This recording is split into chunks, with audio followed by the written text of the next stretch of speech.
Hi నమస్తే, welcome to తిందాంరా.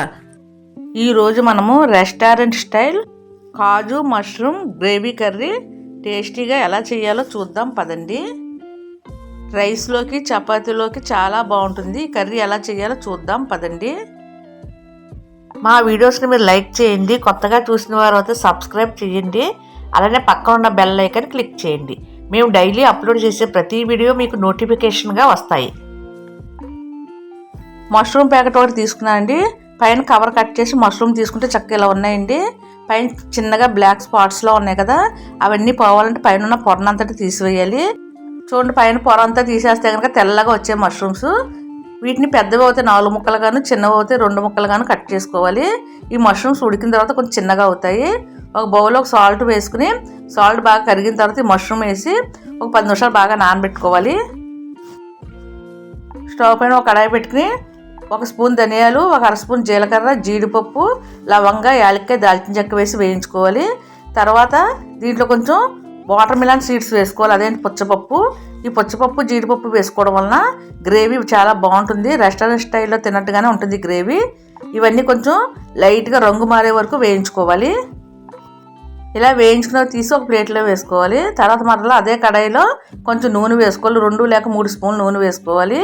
ఈ నూనె కొంచెం వేడెక్కిన తర్వాత మనం మష్రూమ్ కట్ చేసి పెట్టుకున్నాం కదండి, కట్ చేసుకుని వాటర్లో వేస్తున్నాం కదా, వాటర్ అంతా తీసి ఆ మష్రూమ్స్ని ఈ నూనెలో వేసి వేయించుకోవాలి. లైట్గా సిమ్లో పెట్టుకుని వేయించుకోవాలి. మష్రూమ్స్ని ఇలా వేయించుకోవడం వలన దాంట్లో ఉన్న వాటర్ అంతా చక్కగా ఎగిరిపోతుందండి. మష్రూమ్స్లో వాటర్ అంతా ఎగిరిపోయిన తర్వాత తీసి పక్కన పెట్టుకోవాలి. మళ్ళీ అదే కడాయిలో నూనె ఉంటుంది కదా, దాంట్లో మనం కట్ చేసి పెట్టుకుని ఉల్లిపాయ ముక్కలు వేసుకోవాలి. 4 ఉల్లిపాయలు సన్నగా కట్ చేసి వేసుకున్నాను. 2 టమాటాలు కూడా కట్ చేసి వేసి వేయించుకుంటున్నాను. టమాటా ముక్కలు మెత్తబడే వరకు కదుపుకుంటూ వేయించుకోవాలి.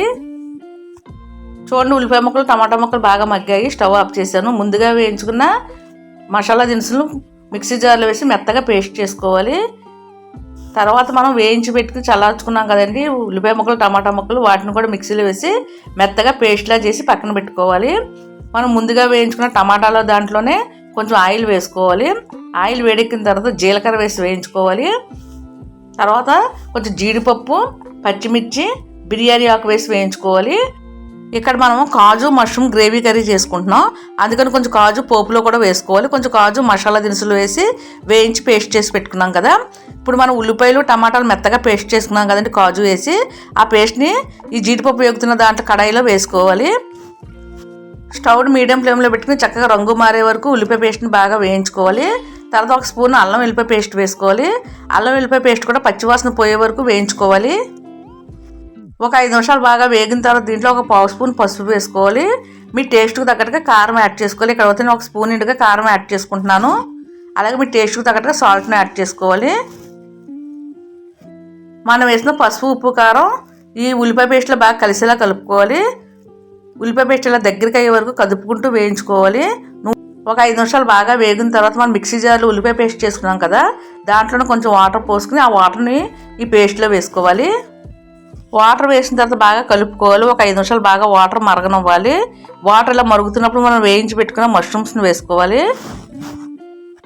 ఇలా మష్రూమ్ వేసుకున్న తర్వాత 2 నిమిషాలు బాగా కలిపి పైన మూత పెట్టుకుని స్టవ్ మీడియం ఫ్లేమ్లో పెట్టి ఉడికించుకోవాలి. మధ్యలో మూత తీసి చూసుకోవాలి. సాల్ట్ సరిపోయింది లేదో ఒకసారి చెక్ చేసుకోండి. సాల్ట్ సరిపోతే కనుక మనం కొంచెం సాల్ట్ని యాడ్ చేసుకోవచ్చు. రెస్టారెంట్ స్టైల్లో టేస్టీగా ఉండాలంటే దీంట్లో కొంచెం కస్తూరి మేతి వేసుకోవాలండి. ఇలా కస్తూరి మేతి నలిపి వేసుకోవడం వల్ల రెస్టారెంట్ స్టైల్ కర్రీలా ఉంటుంది. ఈ కర్రీ చాలా టేస్టీగా ఉంటుందండి. రైస్లోకి, పుల్కాలోకి, చపాతీలోకి అయితే చాలా బాగుంటుంది. బిర్యానీలో కూడా చాలా బాగుంటుంది. మీరు కూడా ఈ విధంగా ఒకసారి తప్పనిసరిగా ట్రై చేయండి. కట్ చేసి పెట్టుకున్న కొత్తిమీర కూడా వేసి కూరని అంతటినీ బాగా కలుపుకోవాలి. మూత పెట్టి 5 నిమిషాలు స్టవ్ని మీడియం ఫ్లేమ్లో పెట్టుకుని చక్కగా ఉడికించుకోవాలి. మధ్య మధ్య మూత తీసి కదుపుకుంటూ ఉండాలి. ఈ కర్రీలో నేను వేసిన సాల్ట్ అయితే సరిపోలేదు. ఒక 1/2 స్పూన్ సాల్ట్ వేసుకుని కర్రీలో బాగా కలిసేలా కలుపుకున్నాను. తర్వాత మూత పెట్టి దగ్గరికి అయ్యే వరకు ఉడికించుకోవాలి. స్టవ్ని సిమ్లో పెట్టి ఉడికించుకోవడం వల్ల కర్రీ చాలా బాగుంటుందండి. ఇలా దగ్గరికి అయ్యే వరకు ఉడికించుకుని సర్వింగ్ బౌల్ వేసుకుని సర్వ్ చేసుకోవాలండి. రైస్లోకి, చపాతీలోకి, పుల్కాలోకి అయితే ఎంతో రుచిగా ఉండే కాజు మష్రూమ్ కర్రీని చూశారు కదా, రెస్టారెంట్ స్టైల్లానే ఉంటుందండి. అంతే రుచితో ఉంటుంది. మీరు కూడా ఈ విధంగా ఒకసారి తప్పనిసరిగా ట్రై చేయండి.